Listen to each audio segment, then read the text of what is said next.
දැනටම කියන්නේ අපි අඳුරගෙන තියෙන දීවර අමාත්‍යාංශය අඳුරගෙන තියෙන දීවරය අඳුරගෙන තියෙන නීති විරෝධී සියලුම ක්‍රම නතර කළා තියෙන්නේ නතර කර. එතකොට ඒක ලයිට් කෝස්ට් නැත්නම් සුරුක්කු වලද ලයිලා වලද නැත්නම් මේ කෙවෙනි දීවර කර්මාන්තයට බාධා ගෙන දෙන සියලුම නීති විරෝධී අපි තානම් කරලා තියෙන්නේ. එම නිසා අපි විශ්වාස කරනවා අපේ ජනාධිපතිතුමාත් කලින් කිව්වා ඒගොල්ලන්ට. ඒගොල්ලන් ඉල්ලා සිටියා සර් මේක මාස 3කටවත් දෙන්න කියලා. අපි කිව්වා බෑ මාස 3ක් නෙවෙයි තප්පර 3ක්වත් මේ දැන් දෙන්න බෑ.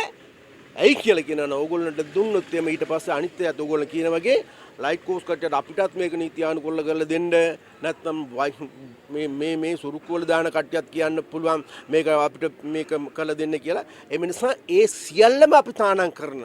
ඒ සියල්ලම තානම් කරලා මේක නවීන දිශාවකට නවීන කර්මාන්තයක් බවට පරිවර්තන කිරීම තමයි අපි අරමුණ. අන්න ඒ සඳහා අපි ඉස්සරහට වැඩ කරනවා කියන එක.